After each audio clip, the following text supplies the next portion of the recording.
factores de coagulación con el endotelio vascular y el sistema fibrinolítico con el endotelio vascular.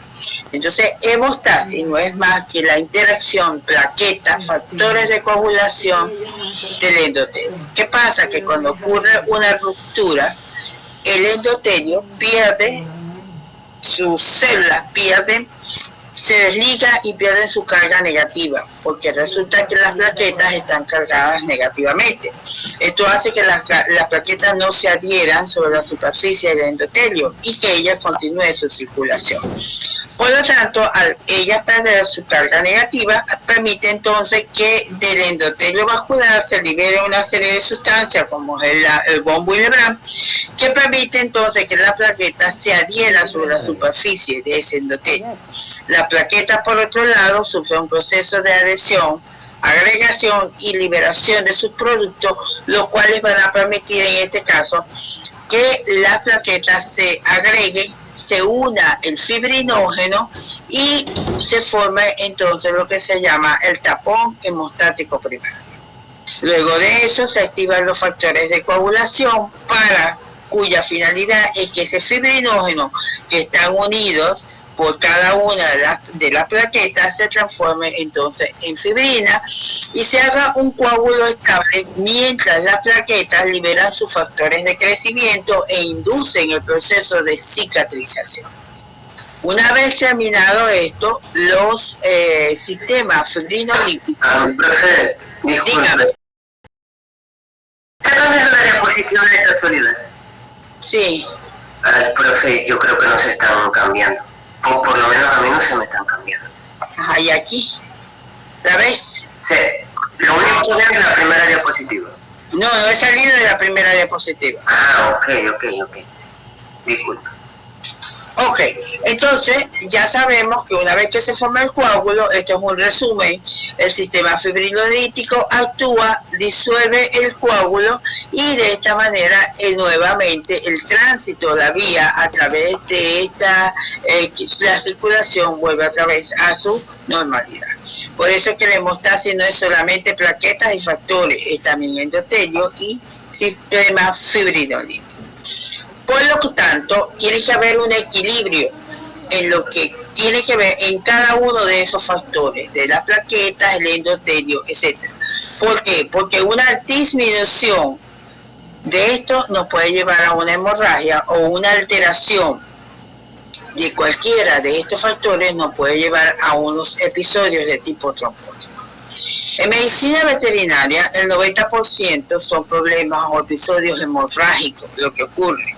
En el caso del otro 10%, digamos que ocurren los fenómenos de trombosis.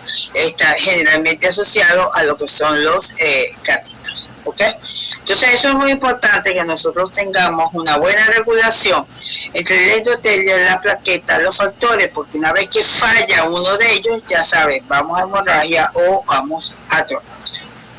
Por lo tanto, la hemostasis está dividida en primaria, secundaria y terciaria. La hemostasis primaria es la interacción de los vasos sanguíneos con la plaqueta y forman lo que se llama un tapón plaquetario. Pero esto es un tapón muy lábil y imagínense cuando ustedes se cortan, que una vez que ustedes hacen presión, al rato ustedes ven que ya se detiene la sangre. Pero si vuelven a tropezar el mismo sitio, ¿qué ocurre? Comienza nuevamente a sangrar. ¿Por qué? Porque se dio el tapón plaquetario, pero no se ha dado la activación. Dígame. Disculpe, no se están pasando las láminas, o sea, usted está explicando y creo que está explicando una de otras láminas, pero no ha salido de la primera, literal. Déjame ver qué pasa. Déjame ver. O sea, si ya va por ahí, pues explicó las dos láminas anteriores y no se habían pasado. Ajá, déjame ver.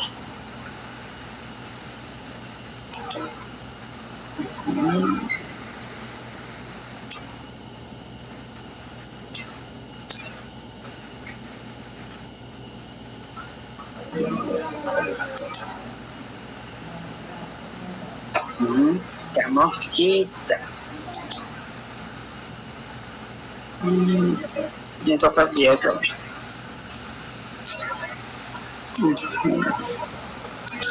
¿Se me está calculando aquí? No.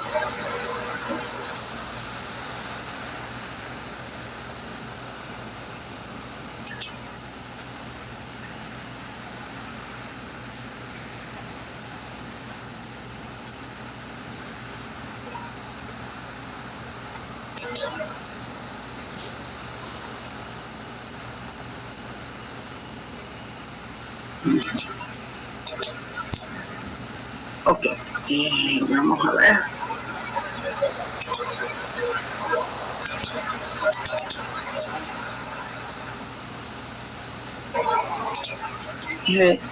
Vamos a ver qué pasa aquí.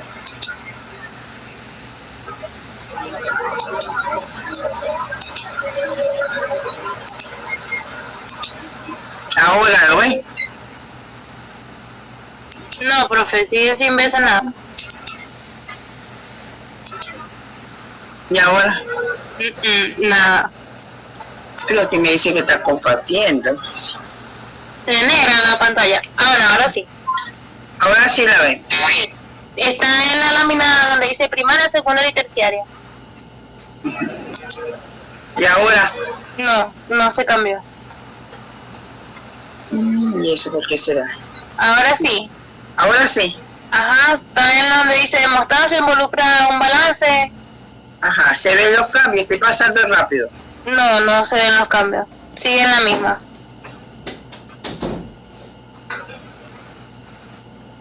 No entiendo. Ahora sí cambió. Ahora sí. Pues no será que lo demos así, porque cuando pongo la pantalla grande es cuando deja de... ¿Y ahora? No.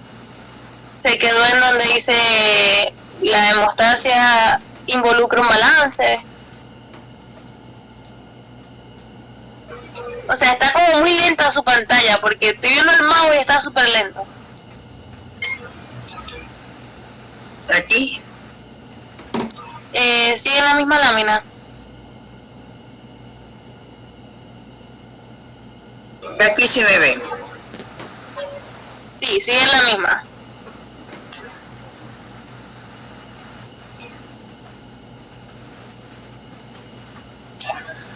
Daremos así entonces, porque no sé qué pasa.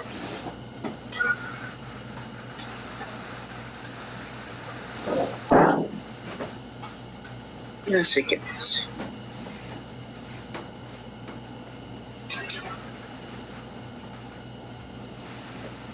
Sigue en la misma, o sea, no se ha cambiado.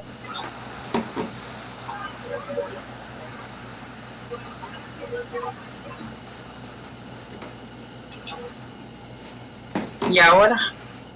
No, profe, sigue en la 4. Bueno, entonces damos una cosa. Ya.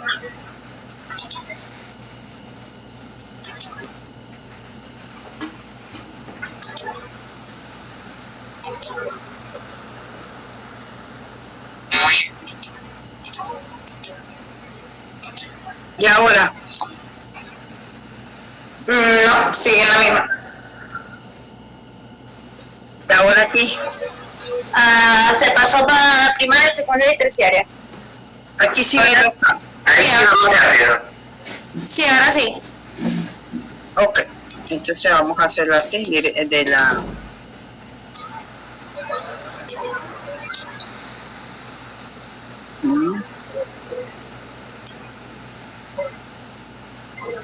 Así.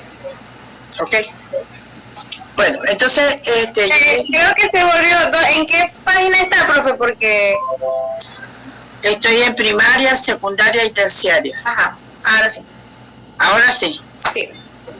Ok. Entonces, en la hemostasis primaria, en la interacción de los vasos sanguíneos y las plaquetas, que forma el tampón plaquetario, y la secundaria es la activación de la cascada de coagulación, o sea, tiene que ver con la activación de todos los factores de coagulación, y la terciaria es la activación del sistema fibrinolítico. En cada una de estas patologías, en cada una de estas hemostasis, tiene que ver trastornos o alteraciones del sistema del flujo sanguíneo. Por eso es que la alteración de ellos puede darnos hemorragia o lo que es la formación de trombos. ¿Ok? Ok, este es el endotelio vascular. Fíjate que acá el endotelio se caracteriza, si ven que cambié la lámina, ¿no? Sí. Regula el tono vascular. El tono vascular está liberado por el ácido araquidónico mediante la transformación de ese ácido en prostaciclina, que va a intervenir como vasodilatador, al igual que el óxido nítrico por la vía de la arginina. Y por otro lado, tiene un proceso de vasoconstricción por la vía de la proendotelina, transformándose en endotelina 1. Entonces, el endotelio tiene capacidad de vasodilatarse o vasoconstricción. Por lo tanto, cuando ustedes tienen una ruptura de uno de los vasos, se va a producir un proceso de vasoconstricción. ¿Para qué? Para que ese remolino, es como cuando ustedes tienen una llave, ustedes tienen lleno, qué sé yo, el lavaplato, ustedes abren abajo, la partecita de abajo, y ahí se forma como un remolino. Ese remolino es lo mismo que se forma cuando ocurre una ruptura del endotelio vascular. ¿Ok? Por otro lado, están los factores procoagulantes. Los factores procoagulantes son aquellos que permiten que las plaquetas se adhieran sobre la superficie del vaso dañado. Y aquí tenemos el famoso factor von Willebrand, que permite la adhesión plaquetaria, el factor 5, los inhibidores del plasminógeno, que tienen que ver con la parte de la fibrinolisis, la tromboplastina tisular, que activa el sistema extrínseco de la coagulación, y la trombosporina, que tiene que ver con el proceso de agregación plaquetaria. Entonces son muchos elementos que intervienen en este proceso para entonces permitir que las plaquetas se adhieran por una parte, se agregan por otra parte y activen, en este caso, el sistema extrínseco de la coagulación. Esto lo van a hacer a través de la activación del factor 7, como se verá más adelante. Tiene un proceso de tromboresistencia. ¿Por qué? Porque ellos activan el sistema fibrinolítico y de esta manera evita que ese coágulo se mantenga por mucho tiempo allí. Entonces, para eso está una serie de glicoproteínas y propioglicanos que le van a conferir a las células endoteliales de los vasos carga negativa, lo que les dije anteriormente. Más carga negativa de la plaqueta, eso se refleja. La antitrombina 3 o trombomodulina y produce factores antitrombóticos, evitando de esta manera la formación de trombos innecesarios. Activadores del plasminógeno, que una vez que el coágulo está hecho, los activadores se activan. Este es el que activa el sistema fibrinolítico para transformar el fibrinógeno en la fibrina que ya se ha formado en el coágulo. Ellos se activan y destruyen esa fibrina. Ellos son los que van a la destrucción de la fibrina, da lo que son la fragmentación de esa fibrina y originan lo que se llaman los dedímeros. Eso lo han oído mucho. Lo que tiene que ver con COVID, que se hablaba siempre y se medían los dedímeros, porque el virus tiene la facilidad de activar el sistema fibrinolítico. La prostaciclina u óxido nítrico entonces actúa como vasodilatador y antiagregante. ¿Por qué? Porque aumenta el tamaño del vaso sanguíneo y evita entonces que esa plaqueta se adhiera. Okay, este es más o menos un ejemplo, lo que yo les decía: se rompe el vaso, se forma un torbellino, el von Willebrand se expresa y comienza entonces a adherirse la plaqueta.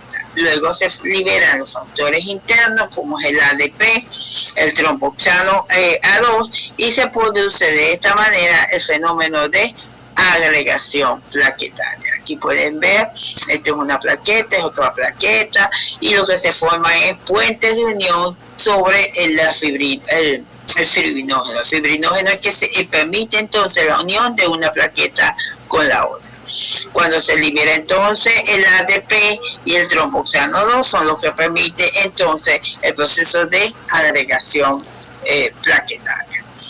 Este es otro mecanismo de agregación. Fíjense, aquí está la formación, la agregación de las plaquetas. No se produce la adhesión, luego agregación, y en la agregación se libera entonces ADP y tromboxano 2, que son los que terminan de componer entonces ese coágulo. ¿Ok? Se dice que la membrana de la plaqueta está constituida por fosfolipasa A2 y por acción del ácido araquidónico. Ese ácido la fosfolipasa 2 se transforma en ácido araquidónico y por acción de la ciclooxigenasa se transforma en prostaglandina, la cual al final por la trombosano sintetasa se produce el tromboxano A2. Este tromboxano A2 que se produce se va a adherir sobre unos receptores que están sobre las plaquetas y producen el fenómeno de agregación plaquetaria. ¿Ok? Entonces, lo importante de esto, de la liberación del tromboxano A2, es que tengan en cuenta que el ADP y el tromboxano A2 que se produce por liberación, una vez que las plaquetas se agregan, ellas van a producir estas sustancias que van a permitir que las plaquetas sigan agregándose, uniéndose, abrazándose, como digo yo. Y por otro lado, producen vasoconstricción para terminar entonces que el lumen disminuya del vaso y de esta manera permite que ese tapón plaquetario obstruya esta ruptura del endotelio. Existen drogas como es la aspirina que tienen la capacidad de inhibir la ciclooxigenasa. Por lo que tanto, cuando ustedes toman aspirina, la ciclooxigenasa es inhibida de por vida porque las plaquetas no tienen núcleo. Y esto hace que entonces no se produzca trombosano 2 y las plaquetas no se agreguen. Una vez que ustedes eliminen la aspirina, la ciclooxigenasa de estas plaquetas que han sido bloqueadas mueren con ese problema. Son las nuevas plaquetas las que van a tener el funcionalismo de agregación, ¿ok? Porque las plaquetas no tienen núcleo y una vez que nosotros bloqueamos esto se mantiene durante la vida de las plaquetas, que son más o menos entre 10 a 12 días. Ok. Eso es más o menos lo que ocurre en el endotelio vascular cuando nosotros rompemos un vasito. Ahora bien, hablamos entonces de hemostasis primaria y está el patrocinado, o sea, el artista viene siendo. Las plaquetas, acuérdense que se originan en médula ósea y a través de la unidad formadora de colonias de megacariocitos, la interleuquina 3, la 6 y el factor estimulante de colonia de granulocitos y monocitos son los que activan a esta unidad para que comience su proceso de división y diferenciación. Una vez que ellos se diferencian, porque hay estímulos en el exterior, se transforma en una célula que contiene nucleolo, que es de gran tamaño, que se llama megacardioblasto. Ellos sufren, este megacardioblasto sufre un proceso de endomitosis, es decir, replicación o división de la célula dentro de su propia célula. Es decir, el núcleo se va a comenzar a dividir, tal como lo ven en la fotografía, pero esa división queda dentro de su célula. A diferencia de las otras células que sufren mitosis, sufren una división celular, pero usted va a ver dos células completamente diferentes. En este caso, ustedes van a ver una célula grande, por eso su tamaño es grande con respecto a las otras células de la médula ósea, y van a observar entonces que hay varios cuerpos o varios núcleos que conforman esto. Una vez que ellas alcanzan aproximadamente como 8 núcleos, ellos se transforman entonces en promegacariocito, y ya el megacariocito es cuando se produce la fusión de todos esos núcleos y deja una célula grande con mucho citoplasma. Este citoplasma que ustedes ven acá, se produce entonces la división celular, primero en proplaqueta y luego en plaqueta. Por lo tanto, cuando ustedes tengan una hemorragia activa, ustedes van a observar la presencia de proplaqueta en circulación. Esto nunca se debe observar en circulación, solamente a nivel de los sinusoides de la médula ósea. porque una vez que ellas están adentro, sufren entonces un proceso de fragmentación o división para originar estas células pequeñitas que se conocen con el nombre de plaquetas. Ok, entonces tenemos que el megacardioblasto se diferencia y permite su fraccionamiento mediante la acción de la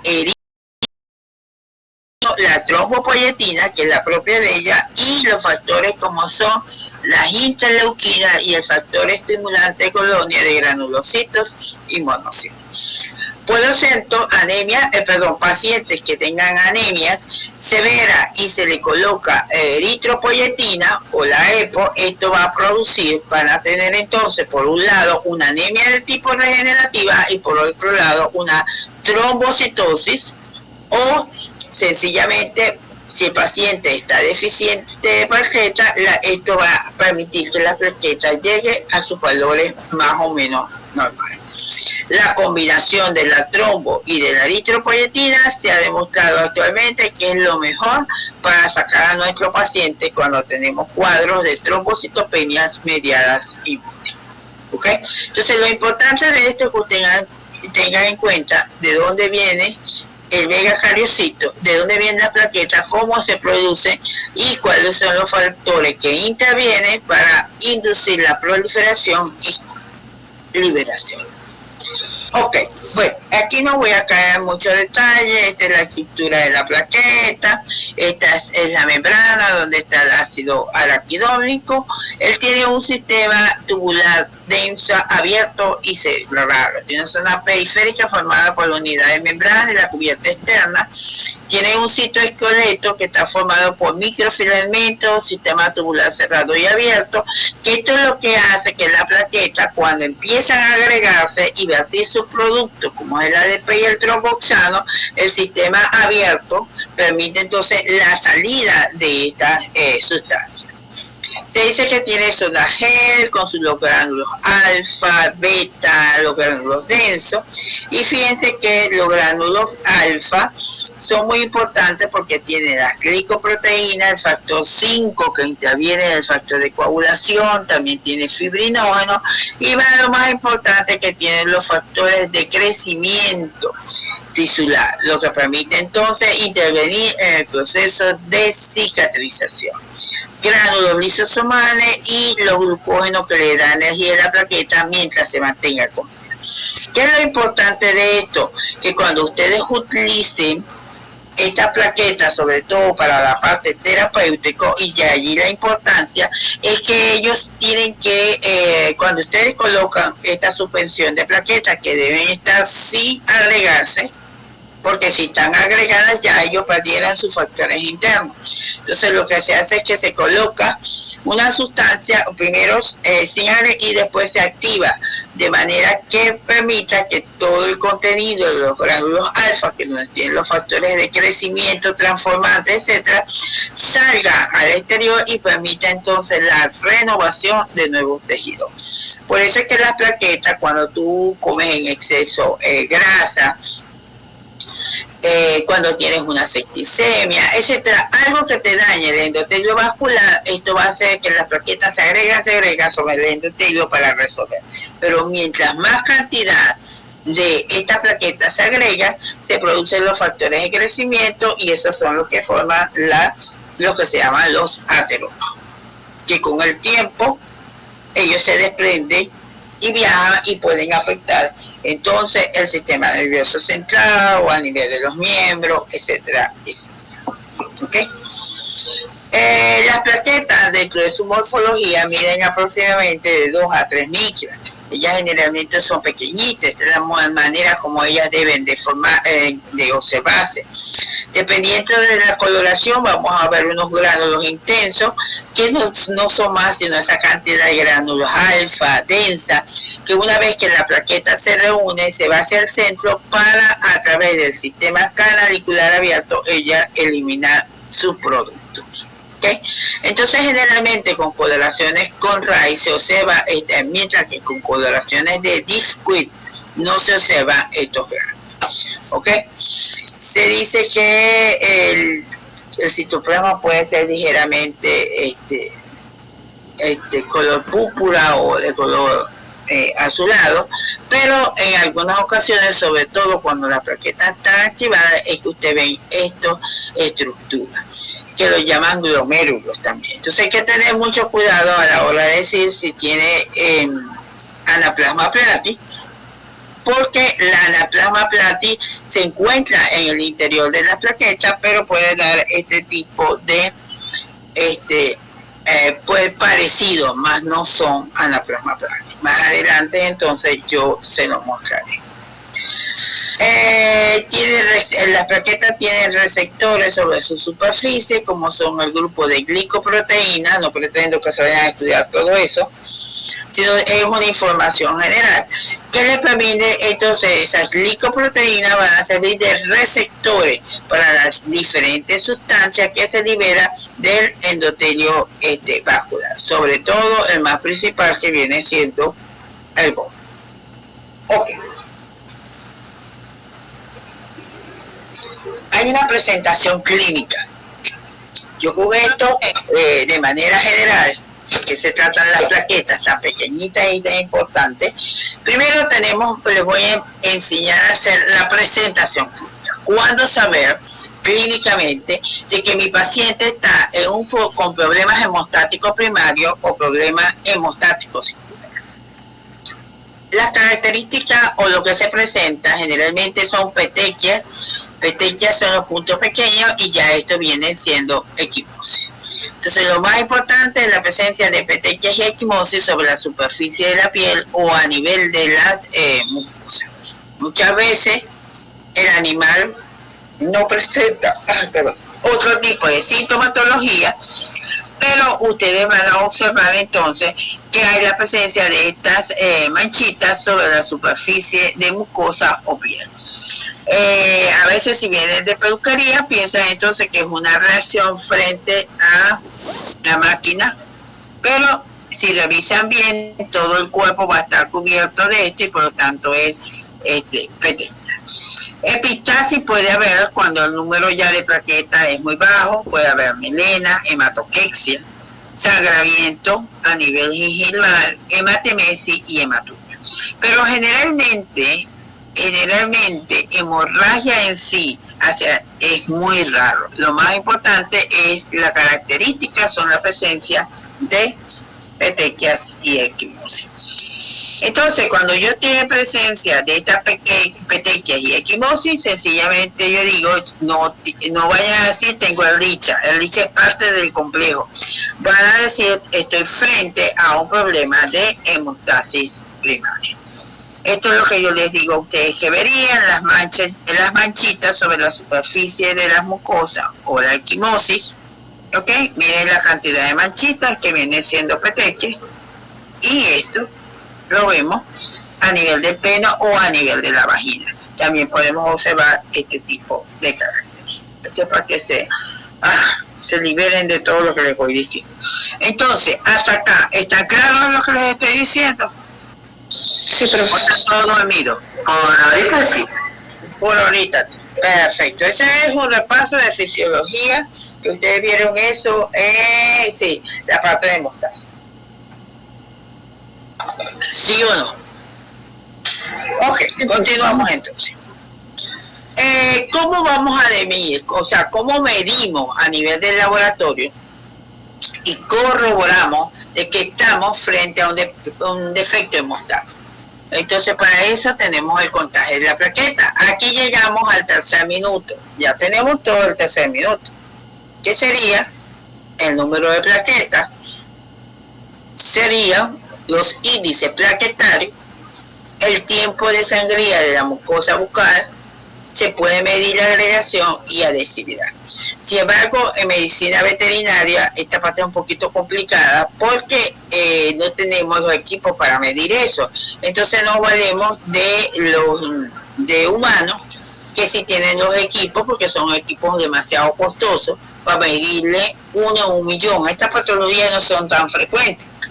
Entonces, no vale la pena hacer esto. Perdón, me lo voy a comer a ustedes. Ok, como no los veo, Ok, el número de plaquetas lo hacemos por analizadores hematológicos, por la técnica del hemocitómetro y por la estimación de la muestra, que lo que hacemos es que contamos 10 campos, dividimos esos 10 campos y lo podemos multiplicar por, aquí está, por 15.000, la media de lo que contamos a los 10 campos, lo podemos multiplicar por 15.000 en perros y por 20.000 en gatos. Eso es una técnica solamente para estimar más o menos la cantidad de plaquetas presentes en este paciente. En cuanto a los analizadores hematológicos, es muy importante, a veces se da lo que se llama la pseudotrombocitopenia. Es necesario que cuando ustedes tomen muestras para evaluar la plaqueta, o sea, de aquí en adelante cuando ustedes tomen muestras tiene que ser en tubo nuevo, no tubos lavados, porque si son tubos de vidrio lavados pierden la protección o la coraza que tienen estos tubos y hacen entonces que el vidrio aparezca, y al aparecer el vidrio, ¿qué hace? Las plaquetas se adhieren, porque esta cubierta que tienen estos tubos tienen cargas negativas. Por lo tanto, esto evita que las plaquetas se adhieren sobre la superficie de ese tubo. Pero si ustedes no hacen eso, lo hacen con tubos viejos, ¿qué es lo que ocurre? La carga se pierde y las plaquetas empiezan a adherirse sobre la superficie del vidrio. Y entonces vamos a tener valores falsos.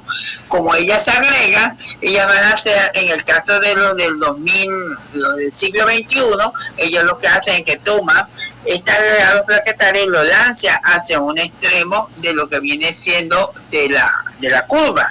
Mientras que lo de impedancia, pues como no saben qué hacer con eso, agregan y lo cuentan como si fuera un leucocito.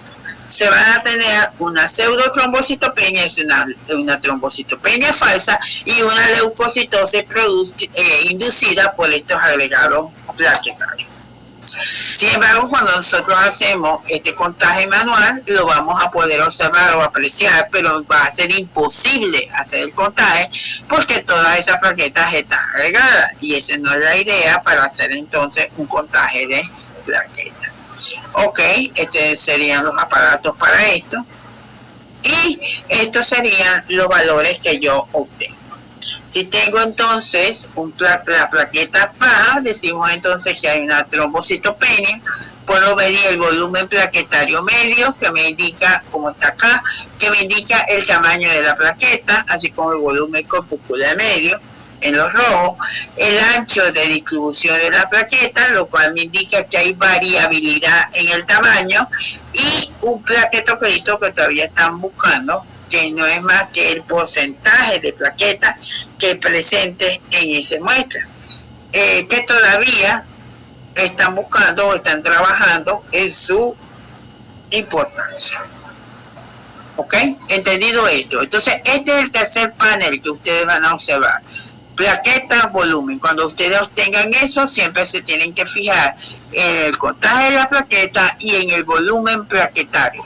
Si las plaquetas son grandes, y si no, también en el reporte del Frotty, si le dicen que hay o existen macroplaquetas de manera frecuente, ya eso le está indicando a ustedes que hay una destrucción de plaquetas a nivel periférico.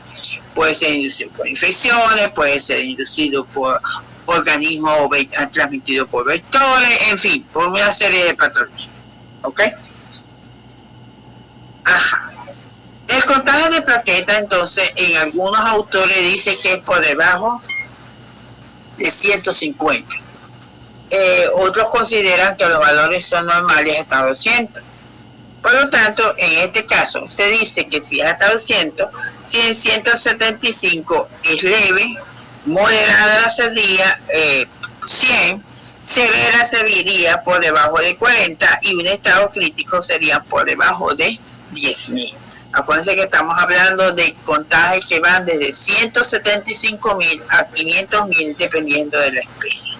Generalmente los bovinos y los equinos van alrededor de los 500.000 porque sus plaquetas son muy pequeñitas. ¿Ok? Algo muy importante a la hora de observar su paciente es que si su paciente tiene un contagio de plaqueta entre 175 y 100.000, no va a haber episodios hemorrágicos, porque tiene todavía suficiente con plaquetas como para hacer el tapón.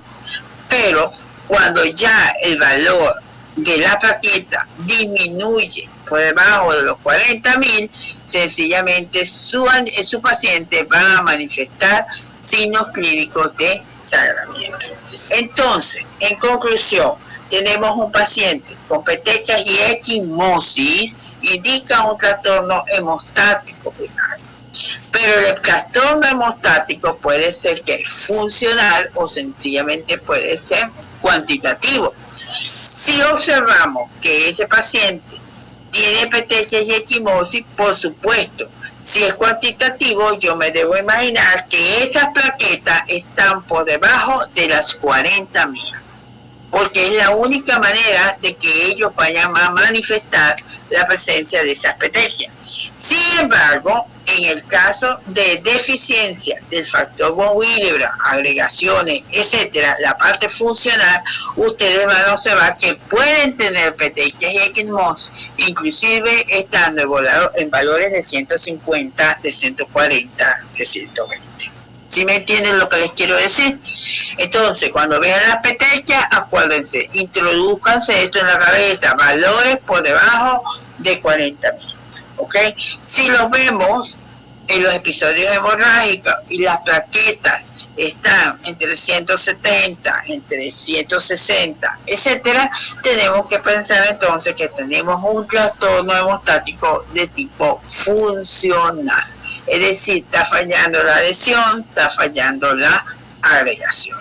Para eso entonces tenemos que ir a un estudio de nuestros pacientes. Ok, bueno, aquí está lo que les decía, el fenómeno de pseudotrombocitopenia, y alguien que hace esto regularmente son los perros y también los equinos, que tienden a agregarse muy fácilmente. Ok, ¿alguna pregunta?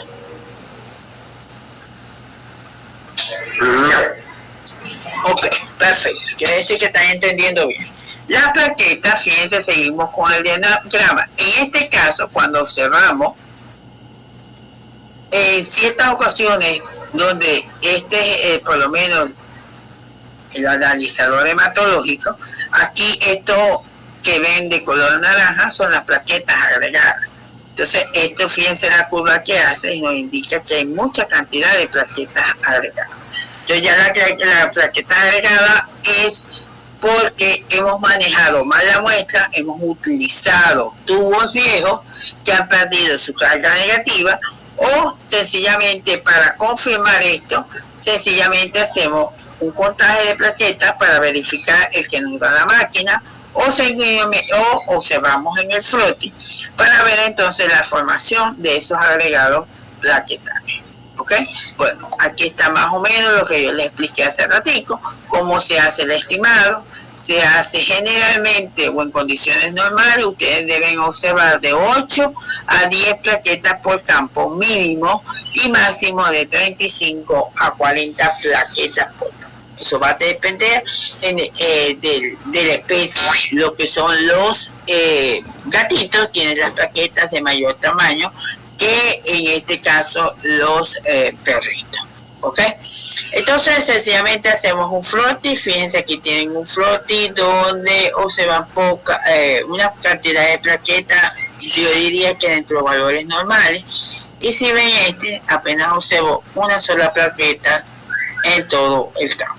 Entonces ya esto se trata de una condición de tipo patológico, y para eso o estimo el número o sencillamente hago el contaje de plaqueta. ¿Okay? Esto es otro para mostrar entonces cómo se pueden ver las plaquetas. Esto es lo que digo yo, que son aglomeradas, y como pueden apreciar es difícil observar en este caso la plaqueta. ¿Ok? Entonces aquí ven plaquetas grandes, que significa que hay una activación por parte del organismo, por parte de la plaqueta, que está lanzando inclusive la presencia de esa plaqueta que se llama macroplaqueta. Ok, fíjense, esto es una condición muy característica de las enfermedades transmitidas por vectores, la formación entonces de agregados plaquetarios, pero también las reacciones inmunomediadas le puede dar este tipo de características que se van entonces a través del sol. Y cuando decimos que hay macroplaquetas, o lo dice la máquina a través del volumen plaquetario medio, o lo decimos nosotros a través de la observación de esta plaqueta. Entonces este sería una plaqueta grande, una plaqueta pequeña, regular, pero ya cuando da indicio así, debemos entonces o estimamos o contamos nuevamente las plaquetas para tener una buena relación. Pero ya esto me indica en el frote que hay destrucción de plaquetas a nivel periférico. Por lo tanto, y por eso es la razón que la médula ósea está lanzando nuevas plaquetas para resolver el problema de la salida de esta plaqueta. ¿Ok? Aquí es un froti, estos son animales positivos a Ehrlichia canis, que se ven, fíjense, linfocitos prácticamente del tamaño de la plaqueta. ¿Ok? Entonces se presenta en agregados como si fuera trombosis, y también lo podemos ver donde hay una serie de pacientes. Hay una persona que lleva una muestra y la mayoría de la muestra lo que tiene son macroplaquetas. Los gatitos ya les dije que tenían ese problema, que son plaquetas reticuladas grandes, por eso le va a aniocitosis. Y esta es el Cavalier King Charlie Spaniel, que tiene la característica de ser trombocitopénico. Ya ellos nacen con esa característica. Entonces hay que tener mucho cuidado, porque a veces hemos diagnosticado pacientes trombocitopénicos que tuviera Ehrlichia y se lo atribuimos a que debe tener Ehrlichia y que se le pero no miramos la raza. Entonces en estos pacientes hay que tener mucho cuidado, porque ellos de por sí son trombocitopénicos. ¿Ok? El otro es el plaquetoclito, que viene siendo esta porción que está aquí de la parte del capilar. Ok, este es para hacer agregación plaquetaria. Ustedes toman un plasma rico plaqueta y lo someten a varios agentes agregantes, como son la epinefrina, DP, colágeno, eritrocetina. Lo colocan aquí y van a empezar a ver que el tubo empieza a agitarse, y posteriormente el aparato indica o da este gráfico indicando de esta manera la cantidad presente en la muestra. Este equipo puede servir para medir entonces en pacientes anormales la presencia de este tipo de agregado o de plaqueta. De sangría. El tiempo de sangría es el tiempo que tarda en formarse un tampón hemostático primario una vez que nosotros hacemos una incisión. En este caso se trabaja con incisiones sobre la superficie de la piel, y para hacer el tiempo de sangría, tal como lo ven en la fotografía, ustedes agarran el perrito, le hacen con una gasita, eso lo pueden hacer también con esto que utilizan para los humanos, con un torniquete. Lo importante es que haga presión sobre la parte anterior, ¿ok? Y una vez que tengan allí, van a hacerlo con una lanceta, hacen una pequeña incisión y entonces agarran esa incisión y la agregan sobre lo que es el papel filtro. Y de esta manera el tiempo que debe tardarse en formarse ese coágulo debe ser por lo menos en menos de 5 minutos. Entonces fíjense, en este caso es patológico, estos serían los primeros y estos serían los segundos. Miren la cantidad de manchas que hay acá. Entonces esto hace que el paciente no significa que hay un sangramiento severo inducido porque o hay un problema en la plaqueta, ya sea porque no hay, o un problema en el endotelio vascular, ya que no se está liberando suficiente cantidad del BON para producir el problema, la acción de la adhesión y agregación plaquetaria. ¿Ok?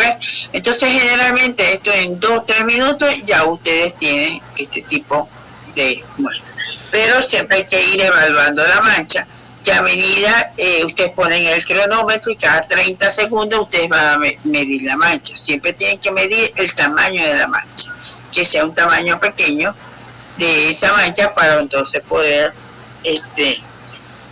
saber cómo va disminuyendo y que se está dando el proceso de hemostasis primaria.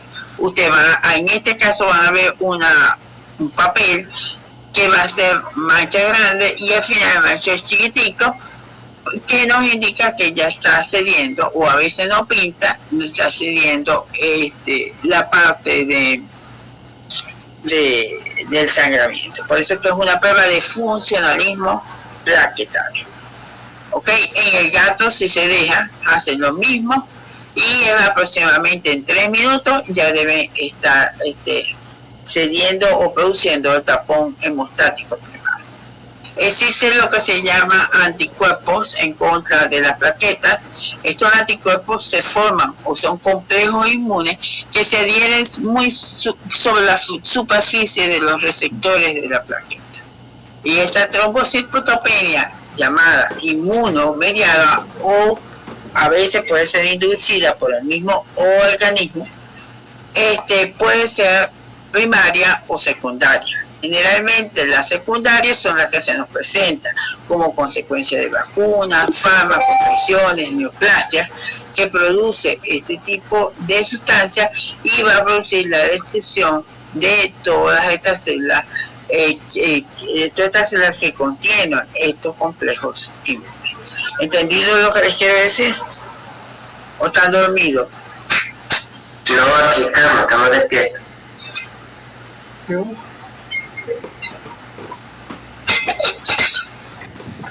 Ok.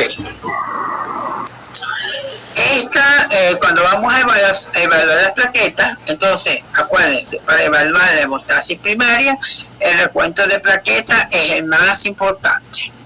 Entre eso, menos de 175, podemos pensar en que trombocitopenias mediadas inmunes ya sea inducido por el virus de la inmunodeficiencia o leucemia felina.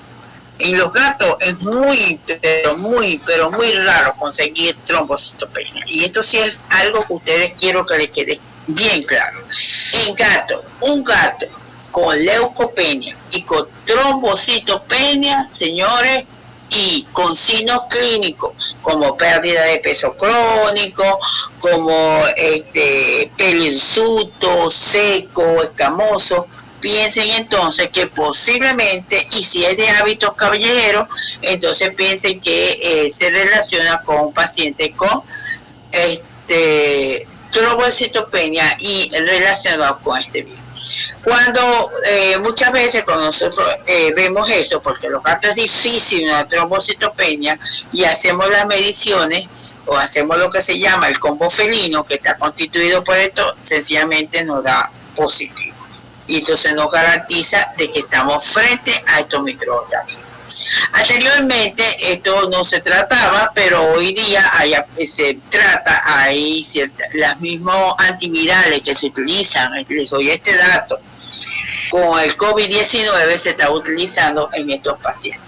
Ya hay una colega que ha probado 2 veces y ha sacado ese gato de su tránsito. Hay uno con positivo a leucemia que lo sacó perfecto. Cuando yo lo medí hace como 2 semanas su valor y lo comparé con la primera, perfecto, desaparecieron los linfoblastos y de ella desaparecieron los nódulos, o sea, los nódulos linfáticos regresionaron, llegaron a su normalidad. Y también lo he visto en el caso de virus, positivo a virus y posteriormente una buena respuesta. O sea, el virus de la inmunodeficiencia. Por otro lado, en el caso de los perros, ya trombocitopenia, como que lo tiene metido en el cassette, generalmente está asociada con la presencia de organismos transmitidos por vectores, ya sea el líquido, pero también una hemorragia aguda, un cuadro de coagulación intravascular diseminada puede hacer, o secuestro en el caso del vaso, puede producir este tipo de patógenos. ¿Okay? Se dice que los trombocitopenias que caen en estado grave y que hay que hacer por lo menos una transfusión de plasma rico en plaquetas, esto lo vemos, esto es de alto riesgo, porque yo he visto pacientes con trombocitopenia bajo esta, y generalmente los endotelios más afectados son a nivel del gástrico, y por lo tanto van a presentar sangramientos gástrico masivos que a veces es imposible lograr solucionar así colocándole una transfusión sanguínea. El volumen plaquetario, por otro lado, es el otro tip importante, porque esto nos va a decir si hay respuesta de la médula o no. Si el tamaño es menos de 12 femtolitros en las máquinas, o vemos que son más, nos reportan plaquetas pequeñas, sencillamente tenemos un problema de producción. Pero si las plaquetas son grandes, significa entonces que tenemos un problema de ¿qué? Un problema de pérdida. Alguien o algo nos está induciendo pérdida, porque la médula ósea está induciendo una respuesta adecuada. ¿Ok? Y esto viene siendo el tiempo de sangría de la mucosa, que es más de 1.5. Eso depende si hay difusión del endotelio por falta de producción del factor. Entonces fíjense que lo vemos horrible, pero no es horrible. Primero vamos con lo que son signos clínicos y los cambios de laboratorio, que son los más importantes. Para resumirles entonces, cada vez que usted tenga un problema de hemostasis primaria, tienen que ver si el desorden de la plaqueta es cuantitativo o cualitativo. Los mismos signos clínicos de petequia y equimosis, hemostasis primaria. Tengo ese problema. ¿Cuál será? ¿Cuantitativo o cualitativo? En los casos de los cuantitativas, es decir, hay una disminución del número. Es decir, que puede ser, hay una trombocitopenia. Pero a veces tenemos disminución del número, pero también podemos ser problemas cualitativos, donde tenemos pérdidas de su función. Y por lo tanto vamos a ver plaquetas normales o bajas, pero los cuales no están funcionando, y por lo tanto se está formando esa petequias y equimosis. Por supuesto, en el caso de petequias y equimosis asociados con pacientes con trombocitopenia, y no hemos todavía diferenciado si se trata de un problema funcional o un problema por pérdida, entonces vamos a tener animales con ataques de equimosis por deficiencia de no tener suficiente plaqueta. Y cuando tenemos estadio de trombocitosis, es decir, aumento de la cantidad del número de la plaqueta, pero no tenemos petequia y equimosis, entonces decimos que es un problema de tipo funcional. Esto es muy importante, porque cuando hay trombocitosis no se nos va a formar petequia y equimosis, sino que vamos a la formación del cuadro. Entonces, esto es la tercera parte que debe entender el paciente. ¿Es un problema cuantitativo o es un problema cualitativo? ¿Ok?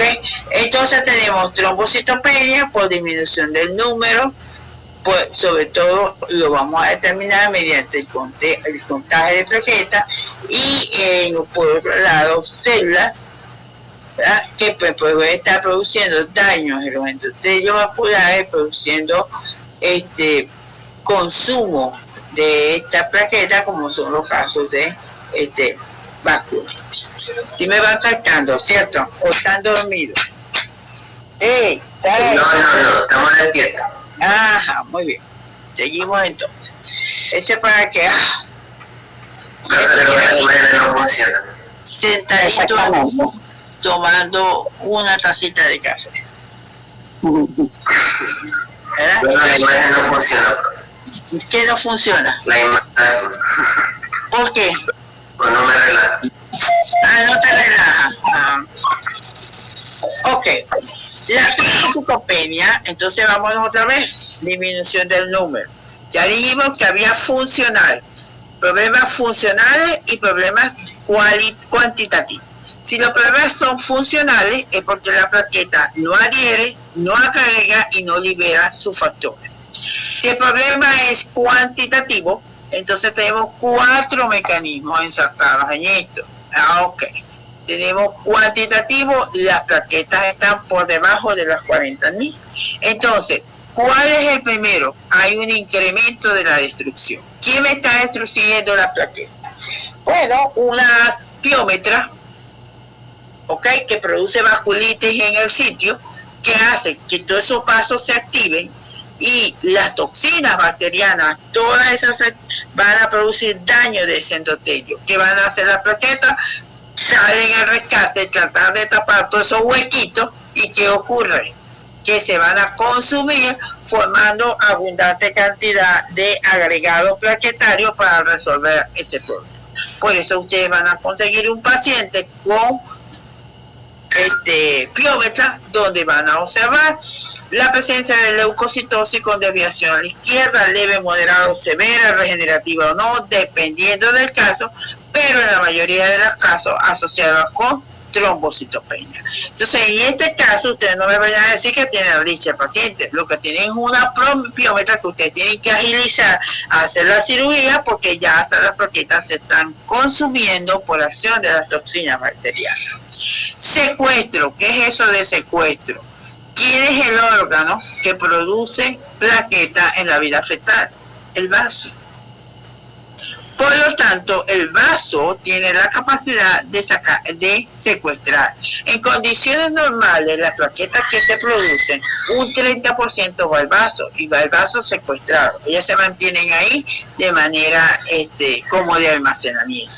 Cuando a veces por contracciones clínicas se produce no solamente la liberación de eritrocitos, también se puede producir la liberación entonces de plaquetas. Hay disminución de la producción, es decir, la médula ósea no está produciendo la suficiente cantidad de megacariocitos para originar. ¿Cómo diferenciaríamos nosotros un incremento en la destrucción con una disminución de la producción en el frote? Para que se despierte. Si hay un incremento en la destrucción, no habría más fragmentos. ¿Cómo? Que si se incrementa la destrucción, no habría más fragmentos. Esa parte no te entiendo. ¿Habría más? Fragmentos. No se romperían las plaquetas y quedarían pedazos o algo así. No, si hay mayor destrucción, la médula va a producir, si tienes una buena médula, va a producir, acuérdate, se van a ver proplaquetas o macroplaquetas. Generalmente las macroplaquetas van a ser frecuentes y te la van a reportar en el frote. Ok, ya cuando ustedes vean la presencia de proplaquetas, o sea, es decir, fragmentos de citoplasma de megacariocitos que aún no han sido fraccionados, eso significa que tú tienes una hemorragia tan activa que están sacando, no le da chance a que ni siquiera hagan el proceso de fraccionamiento. ¿Ok? Si hay disminución de la producción, ¿qué tipo de plaqueta? Puede haber plaquetas, pero en menor cuantía, pero ese tipo de plaquetas son pequeñas. Eso te va a dar el volumen corpuscular medio de la plaqueta. Si son pequeñas, significa que no hay producción. Si son grandes, significa que hay destrucción. Si son grandes, significa que hay una activación o hay un consumo periférico que te está induciendo esa patología. ¿Ok? Y el otro mecanismo sería entonces por pérdida de sangre. Entonces esto es para mostrar el secuestro del vaso con esplenomegalia y generalmente está asociada a la presencia de tumores. Pérdida de sangre masiva, como en este caso con un accidente, y de bala, y por supuesto hay pérdida de sangre y junto con esto la pérdida de la plaqueta. Cuando incrementa la destrucción por los complejos inmunes, ya sea por, esto es una Ehrlichia canis, y estas son las babesias, las Ehrlichia, las hepatosón, tienen la capacidad de producir anticuerpos Ehrlichia o hepatosón que se van a unir, formar complejos inmunes y adherirse sobre la superficie de la plaqueta. Entonces aquí tienen lo que dice el recuadro, agentes hemotrópicos como Ehrlichia, anaplasma, las vacunas también pueden formar complejos inmunes, ya sea el virus, el parvovirus, de la panleucopenia o virus del distemper, tiende a producir este tipo de patología. Entonces ya sabemos que esta destrucción o este incremento es debido a un aumento en la destrucción de la plaqueta por parte de los complejos inmunes que ellos han realizado. Entonces, si los complejos son anti el parásito, ¿por qué atacan, se adhieren a la plaqueta? Porque los parásitos o los organismos tienen mecanismos de evasión, y uno de sus mecanismos de evasión es no mostrar, ellos se encierran dentro de esa célula y evita que esos anticuerpos lleguen a donde están, porque está en el citoplasma de la célula. Entonces, sobre la superficie de la plaqueta están las glicoproteínas, que son receptores, y lo que hacen esas plaquetas circulantes que se unen a esos receptores para formar los complejos. ¿Ok? Esto es una fotografía donde ven ustedes el Anaplasma plati. Fíjense cómo debe de verse, parecen unas fresitas. A ver si damos un momentico esto. ¿Ok? Y deben de ver de 2 o 3 estructuras en el interior de la plaqueta. ¿Ok? Si ven una sola estructura, tienen que comenzar a revisar ese flotis para conseguir 2 o 3 estructuras más y poder decir entonces que tiene Anaplasma plati. La Anaplasma plati se caracteriza por producir una trombocitopenia cíclica, por eso le llaman trombocitopenia cíclica canina. ¿Ok? Y al producir este efecto, ellas a la vez que se están replicando, ellas para salir tienen que romper la membrana de la plaqueta, y por eso es que los complejos inmunes atacan a esta plaqueta y por lo tanto se ocurre la destrucción a nivel periférico. ¿Okay? Existe, esto se los muestro, no pretendo que se los aprendan, pero sí que los tomen en cuenta, una serie de drogas que nosotros damos a nuestros pacientes dependiendo de la patología. Tienen antibióticos, tiene, fíjense, febendazol, antiparasitario, o aquí está la aspirina, drogas cardiovasculares que a veces hay que colocarle por problemas cardíacos, diuréticos, vacunas, hormonas, ¿okay? Y otra serie de medicamentos que le puede producir estos anticuerpos el organismo forma anticuerpos anticefalosporina, antisulfonamida, antipenicilina, y esto hace que se agrega sobre la superficie de la plaqueta. Lo que pasa es que la plaqueta es como muy buena gente, acepta a todo el mundo. Entonces, cuando hay la formación de estas reacciones inmunomediadas, lo que hace ella es que acepta a toda esa gente, a todos esos anticuerpos que se forman, y esto es lo que hace que induzca la destrucción. En el caso de pacientes con enfermedades transmitidas por vectores, fíjense lo que ocurre. Hay babesia, hepatozón, cani, plati, dependiendo, y a veces hemos visto hasta corpúsculos de distemper.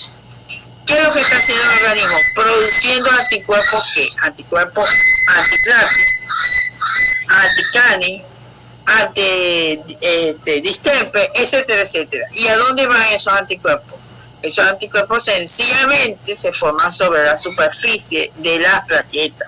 Por eso es que a veces pueden producir hasta uveitis, porque la parte de circulación, o sea, ellas entran al lecho a nivel ocular, pero a veces no pueden salir de este complejo, y lo que hacen los anticuerpos que atacan entonces a todas las células o estructuras que están a ese nivel, y por lo tanto se da la parte de V. Generalmente esos son por enfermedades infecciosas, por enfermedades bacterianas, etcétera. Un COVID, un chikungunya, una cosa de eso los puede llevar entonces a problemas de tipo oculares, porque sencillamente esos anticuerpos se pegan, lo que se dice que son marcadores, más no son, lo que son es mortificadores, porque le hacen la vida a uno algo cuadrito. ¿Okay? Entonces fíjense que no es solamente la trombocitopenia, o sea, inducida por el licha que va a producir eso, no, fíjense la cantidad de medicamentos que hay en esto. Yo he visto en caballo la cefalosporina que induce en estos animales este tipo de patología. Ok. Ahora vamos por disminución de la producción. Entonces, cuando hay disminución de la producción, significa, son plaquetas de qué tamaño, grandes o pequeñas. La disminución de la producción de plaquetas grandes. Pequeña, profe. ¿Por qué pequeña? Porque no le da tiempo, porque es muy poca la cantidad de megacariocitos que hay, y entonces lo que tarda es en fraccionarse en pequeñas partes para poder complacer o tratar de solucionar este problema. Entonces tenemos hipoplasia de médula ósea, por lo menos los perritos pinche, ay Dios. No sé quién es el que tiene pinche por ahí, que lleva.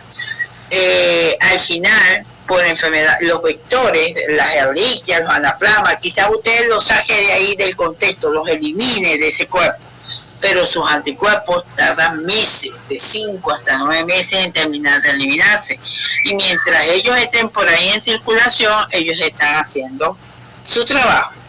Entonces, no solamente ellos hacen una reacción inmunomediada a nivel de circulación, sino que también lo pueden hacer en médula ósea y producen entonces la destrucción del megacariocito.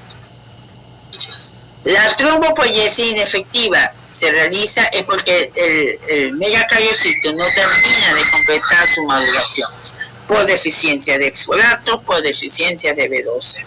Entonces ustedes ven cuando hacen la punción que hay una cantidad de megacariocitos reservados en esa médula, pero que no han podido hacer su fraccionamiento porque necesitan en su medio el ácido fólico o el complejo B. ¿Ok? En caso de desorden mieloproliferativo o mieloptisis, ¿qué es eso? El proceso de mieloptisis es cuando una célula en médula ósea, ponle, yo soy un neutrófilo, y yo me estoy malignizando. Como yo me estoy malignizando, yo voy a buscar otros malandritos parecidos a mí, ¿sí o no? A neutrófilos. Y empiezo a invadir el espacio. Imagínense que tienen un cuarto pequeño y ustedes empiezan a meter, o ese individuo empieza a meter este tipo de células que contienen estos, ¿cómo decirle yo?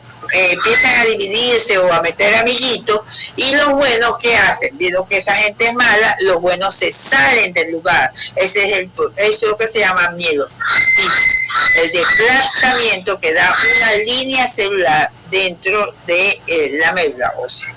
Un proceso de mieloptisis, por lo tanto, lo puede dar un trastorno linfoproliferativo si la infiltración es de linfocitos, o mieloproliferativo si la infiltración es de neutrófilos centrales. ¿Ok? Desorden inmunomediado, que ya hablamos, y por supuesto nuestros agentes infecciosos, y en algunas ocasiones la quimioterapia. Los agentes que se utilizan para la quimioterapia también intervienen en este proceso. ¿Ok? Aquí entonces tenemos otra colección de drogas, pero en este caso que van a suprimir en este caso la fase de transformación o proliferación de la unidad formadora de colonia de mieloblasto a megacariocito. O sea, en esa fase estas drogas pueden actuar e impedir entonces que nuevas células se transforme o sea muy lento la producción de las plaquetas. Sin embargo, en casos especiales, por lo menos en el caso de humanos, se maneja mucho la parte de este tipo de plaquetas. Acuérdense bien de esto, ¿ok? Por supresión de médula ósea. Ajá. ¿Y qué hay de las trombocitopatías? ¿Qué es eso? Entonces, ¿entendieron lo que es la parte de trombocitopenia? Inmune, todo lo que tiene que ver con su patología. En la parte de difusión plaquetaria se llama trombocitopatía. Es decir, hay suficiente cantidad, la médula produce, pero las plaquetas no cumplen su función. ¿Y cuál es la función de las plaquetas?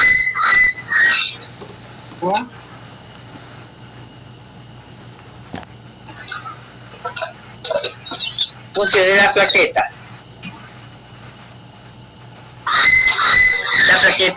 función es adherirse, agregarse y liberar sus productos, que son el tromboxano y el ADP. ¿Ok? Entonces, cuando sospechamos de difusión plaquetaria, cuando el paciente nos viene a nosotros y no tiene ni petequia ni equimosis, pero en el momento de la toma de muestra se produce un sangramiento extenso. ¿Ok? Generalmente no manifiestan síntomas hasta que tú tomes una muestra a nivel, por lo menos en este caso, a nivel de la yugular. Y ahí es donde nos damos cuenta que las plaquetas no están funcionando de manera regular. Entonces, dentro de los desórdenes funcionales de las plaquetas, tenemos el defecto de la adhesión. El defecto de la adhesión, acuérdense que yo les dije que se producía de la endotelio de liberación de von Willebrand. Y esto permite entonces que el von atrape a esa, se una a sus receptores de la plaqueta que están circulando y las ale hacia el sitio donde está dañado el vaso. ¿Okay? Este von también interviene en el proceso de la coagulación, ¿okay? Porque lleva entonces, es como el transportador de factor 8. Si no hay este famoso von, no vamos a tener el complejo factor 8 y por lo tanto no va a haber activación de la placa. Entonces, el otro sería el síndrome de Soule. Esto es al revés, tenemos mucho von, pero las plaquetas no tienen receptores para este tipo de desórdenes. La uremia. ¿Qué pasa con la uremia? Si estamos hablando con un paciente crítico que está muy deshidratado, entonces la uremia, la uremia, que viene siendo un signo clínico porque hay un aumento de concentración de buin, creatinina, que puede ser por un defecto renal, un defecto renal agudo o un defecto renal crónico.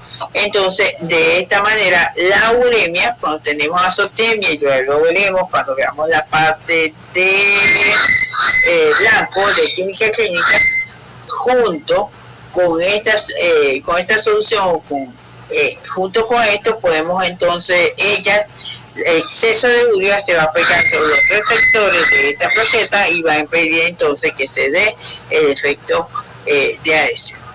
El virus de distemper y el virus de deficiencia del colágeno están mezclados, son los responsables de este tipo de patologías, sobre todo en lo que se llama los perros Doberman, que son los más sensibles a este problema.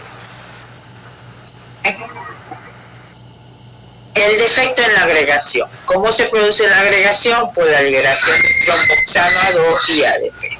Entonces hay ciertas, hay trombopatía tromboptémica canina, hay como factores hereditarios que intervienen en la no producción suficiente de este trombosano y de este agregación. Sin embargo, también puede deberse a otras patologías como son múltiples mielomas, lupus eritematosa y este tipo de drogas que la vida la vi yo por internet, que intervienen entonces bloqueando o destruyendo los tipos de en este caso plaquetas, porque impidiendo que se libere la agregación. Acuérdense que yo les dije lo de la aspirina. La aspirina bloquea la ciclooxigenasa y es el factor por el cual se da la agregación plaquetaria. Entonces, fíjense, cuando ustedes tienen pacientes que tienen más casuística de producir tromboresistencia o de producir plaquetas que más bien ha perdido su capacidad para agregarse, para hacer este fenómeno base primario. Entonces, cuando ustedes tienen pacientes con trombocitosis, el tratamiento ideal sería agentes antiagregantes, y entre eso está la ampicilina, penicilina, pero el troprilogel es lo que está actualmente en el mercado, porque se puede manejar para evitar ese fenómeno de agregación. Eso depende de la presentación clínica de nuestro paciente. Y cuando se bloquea la liberación de la reacción, entonces vamos a tener la parte de las aspirinas, Pravir, etcétera, que son drogas que inhiben la ciclooxigenasa y por ende no se va a producir suficiente cantidad de tromboxano adultos. ¿Ok? Aquí lo esperamos. Ok. La trombocitosis, por otro lado, puede ser aguda o transitorio. Lo de aguda dura minutos y eso es por la liberación de epinefrina que asusta o induce, como en el caso de los perritos, vamos a tener un hemograma que nos indica que hay este proceso de liberación de epinefrina y vamos a tener un patrón en el hemograma que nos indica este tipo de problemas. Lo mismo pasa en este caso de trombocitosis. Dura minutos en este caso puede ser por ejercicio, por compresión de ese vaso o por la liberación de epinefrina. En ocasiones, comercialmente venden la vincristina y ella también lo que hace es que aumenta el proceso de fraccionamiento de estas plaquetas.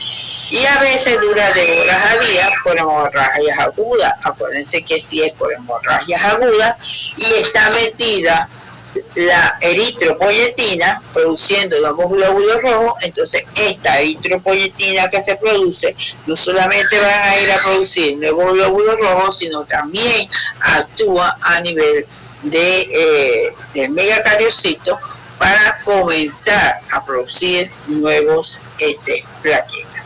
Entonces, por eso es que dice hemorragia aguda, etapa de recuperación de una infección, ¿ok? Eso lo hacen a través de la interleuquina 1, a través de la interleuquina 3, ¿ok? Pero esto dura horas a día. En los casos crónicos, como yo les mencioné una vez, que hay tumores que se localizan en el intestino y que van produciendo pequeñas hemorragias, va produciendo pequeñas hemorragias. Esto hace que se vaya liberando poco a poco eritropoyetina y esa es la que va a activar entonces médula ósea la transformación de megacariocitos o activa la proliferación de maduración de los megacarioblastos hasta promegacariocitos y la maduración de los mismos para producir entonces nuevas plaquetas. Entonces si tenemos enfermedades inflamatorias crónicas, neoplasma, ¿ok? Fíjate, neoplasma que produzca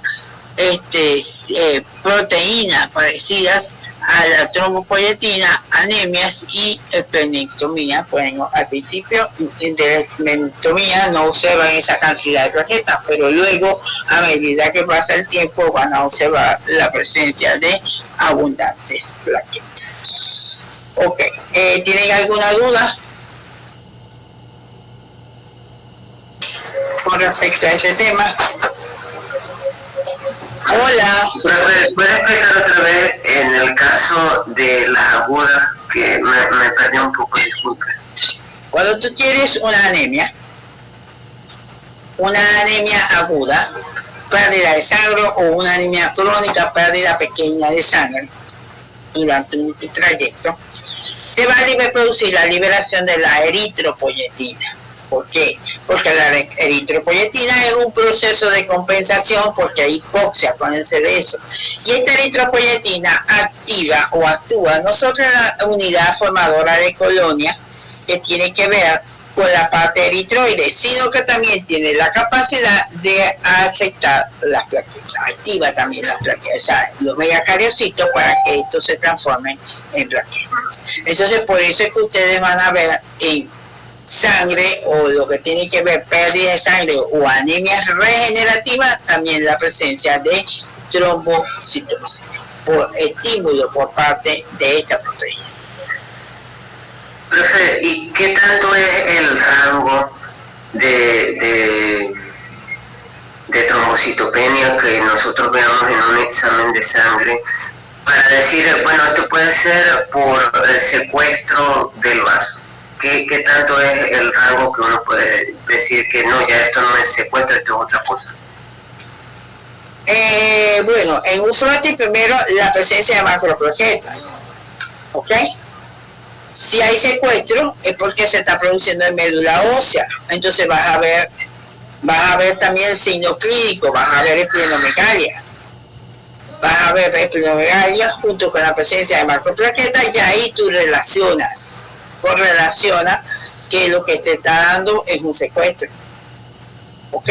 Si tú ves entonces que tienes un paciente que tú has tratado con doxiciclina porque en verdad tenía liquia o tenía babesia, ¿qué va a pasar allí? Que estos organismos producen anticuerpos que van a adherirse sobre la superficie de eritrocitos, también de las plaquetas.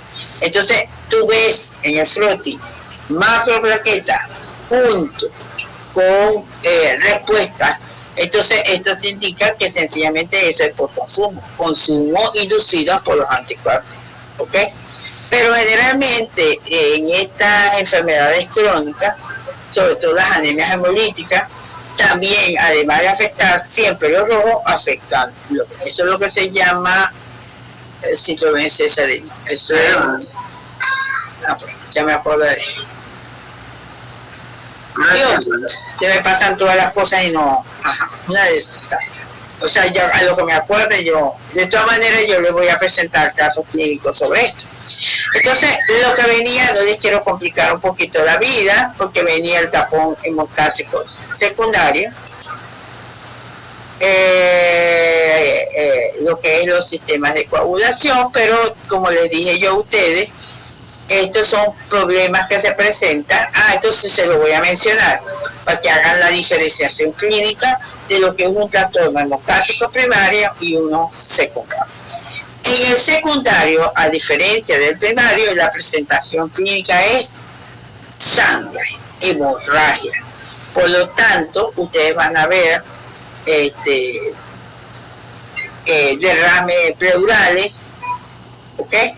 Pueden ver melena, muy epistasis.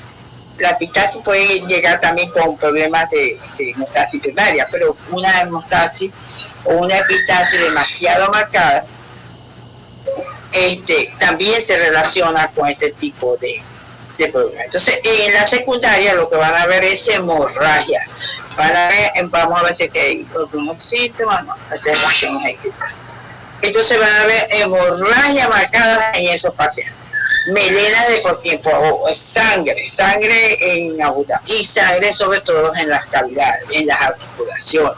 Por lo menos si tú te das un golpe en la articulación, ese animal va a presentar un aumento de volumen allí y es producido entonces por sangramiento, pero porque no se está llevando a cabo lo que es la cascada de coagulación. Entonces uno tiene que ver, hay ciertas pruebas que me van a medir a mí si es por problemas de vía intrínseca o de vía extrínseca. Pero por el momento no quiero llevarles a mucha profundidad esto, porque esto es el 10% de los casos que se puedan presentar por trastornos de coagulación. Y lo de eso sería la actividad fibrinolítica, donde el plasminógeno se activa, destruye la plasmina y produce entonces fragmentos de fibrinógeno que se consigue o se determina a través de una prueba que se llama dedímero.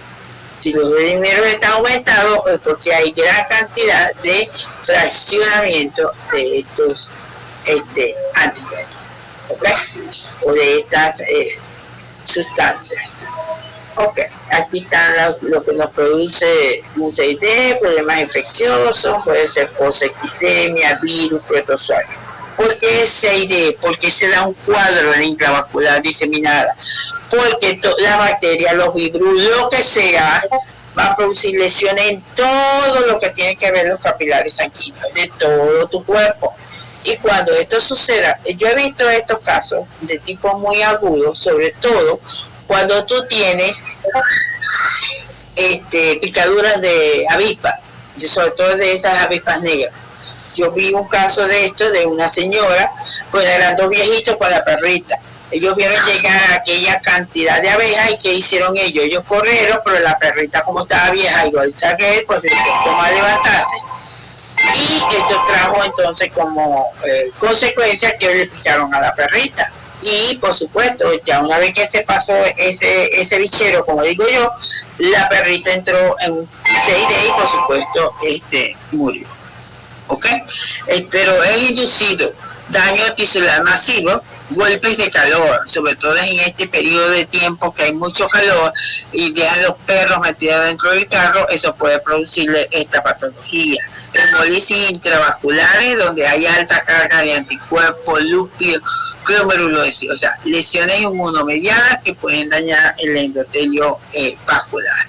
Neoplasma también, como hemangiosarcoma, linfoma, leucemia, ¿ok? Proceso de pancreatitis. Fíjense que hay una serie de todo eso, es cuando ustedes activan el bendito plasminógeno, e inclusive una pancreatitis se da porque en este caso la lipasa, que es la trixina, perdón, que es la encargada de doblar a las proteínas, como sobre todo en perros la alimentación es a base de grasa y tiene baja cantidad de proteínas, puede hacer entonces de que de manera continua ese tipo de alimentación active, destruya los endotelios de lo que viene siendo lo que cubre el páncreas, y por eso se origina pancreatitis de tipo hemorrágica. Eso sí lo hemos visto en forma común. Entonces los pacientes llegan con hemorragias agudas, pero a la vez llegan entonces con pancreatitis, y sobre todo, y eso se da también en gatos, porque en el caso del gato puede producir una triaditis por la alta cantidad de bacterias que se produce primero la enteritis, luego viaja y produce entonces la colagiohepatitis. ¿Ok? Esto es pero esto es dado gracias a las acciones de esta sustancia liberada por parte del páncreas. Esto es un mundo, pero en líneas generales eso es lo que se idea. Cuando cualquiera de estas patologías activa o forma trombo a nivel de todo el proceso, de todo el canal o de todos los endotelios vasculares, y hace como que se produzca la adhesión, la agregación y el consumo, entonces liberación de los factores que son ADP y tromboxano. Entonces se va consumiendo, y debido a que se forma mucho, demasiado cantidad de grumos, por decirlo, o agregado sobre la superficie de los endotelios, se activa entonces la trixina, y el plasminógeno se transforma en plasmina, y es la plasmina la que va a empezar a dañar más los endotelios vasculares. Y eso se conoce con el nombre de coagulación intravascular diseminada. Aquí tiene unos esquemas, fíjense, las fases son 3, preaguda, aguda y crónica. En la fase preaguda no se observan signos clínicos, que es lo que le pasaba a la gente con COVID. Plaquetas normales, que después descubrieron es que el COVID, ese virus, daña los endotelios vasculares, y eso es lo que produce entonces los fenómenos de tipo trombótico. Las plaquetas normales, fibrinógeno, y los tiempos de coagulación estaban acortados. ¿Por qué estaban acortados? Porque están activados, y los activa el virus. Ya en la fase aguda, como se consumen las plaquetas y se consumen los factores de coagulación, entonces fíjense, las plaquetas bajas, el fibrinógeno puede estar normal o bajo, y los tiempos van a estar prolongados. Es decir, si están acortados es porque se está dando el proceso de hemostasis secundario, y si están prolongados es porque no se está dando correctamente el proceso de coagulación, o sea, la hemostasis secundaria. Y ya en la fase crónica hay hemorragias, ya las plaquetas están por el piso, el fibrinógeno está bajo, todos los tiempos están prolongados, y los productos de degradación del fibrinógeno, incluyendo los de dímeros, están todos aumentados. Pero es por el consumo, porque ya se consumieron las plaquetas, ya se consumieron los factores de coagulación, ya se consumió todo esto. Bien, entonces esto es más o menos lo que veríamos nosotros cuando hay pacientes con este tipo de patología. Aquí sería el tratamiento, como debe ser la toma de muestras, esto lo hago, ¿ok? Y estos serían casos clínicos, el cual yo no voy a discutir en el día de hoy, sino vamos a ir discutiendo la próxima semana, porque yo necesito entonces unirle plaqueta con la parte del leucocito, identificar si es por fisiológica, por estrés, porque hay un proceso inflamatorio, porque si hay una reacción de tipo leucemoides, y porque hay un proceso infeccioso producido por cavidades, todo ese tipo de cosas. Entonces, para eso sí nos tenemos que ver las caritas y presentarles los casos para que ustedes puedan correlacionar una cosa con otra. ¿Ok? Bueno, yo creo que por hoy ya les he mortificado la vida suficiente. En los perros se habla muy bien la parte de plaqueta, pueden leer por allí. Traten de leer y vayan a clases un poquito leídas para hacer entonces la discusión de los casos. Entonces, disculpe, estas también se las va a pasar a Daniela. Sí, les voy a hacer una síntesis. Será el fin de semana que me dedique a ustedes completamente, para que tengan más o menos una orientación de cómo van a hacer su diagnóstico. Ok, perfecto, gracias. De nada. El viernes será el examen. ¿Cómo? El otro viernes será el examen, ¿no? No, el otro viernes no va a haber examen. Hasta que yo no discuta con ustedes, o sea, hasta que no hagamos la discusión y que yo esté, o sea, que yo vea que ustedes, ahora cómo salgo aquí, que yo vea que ustedes estén bien orientados, que ustedes, o sea, que me dé cuenta que ustedes manejan lo que yo quiero que manejen, entonces ahí sí. Ahí sí hacemos el examen. Ok, por los momentos no vamos a hacer examen. La próxima semana no hay examen, lo que hay es discusión. Entonces aprovechen el espacio para leer la información de blancos y plaquetas y por supuesto de rojo, y de esta manera podemos hacer el examen en base a casos clínicos. A mí lo que me interesa es que ustedes agarren una información de este hemograma y puedan ver en los rojos hay esto, en los blancos hay esto y en las plaquetas hay esto. Ya me dan una información en 3 minutos, ahora sí en 3 minutos, 1 minuto para rojo, 1 minuto para blanco y 1 minuto para plaqueta. ¿Ok? Veo que son 43, están casi todos. Perfecto. Profe, una pregunta. ¿Las clases presenciales serían hasta qué fecha? Bueno, ¿qué tiene el calendario el profesor en la facultad? Hasta el 29, profe. Hasta el 29. Bueno, hasta ahí llegamos con la parte presencial. Veo a ver cómo ya con este tema podemos entrar en la parte de bioquímica clínica. ¿Cuántos días nos faltarían? ¿Cuántos viernes?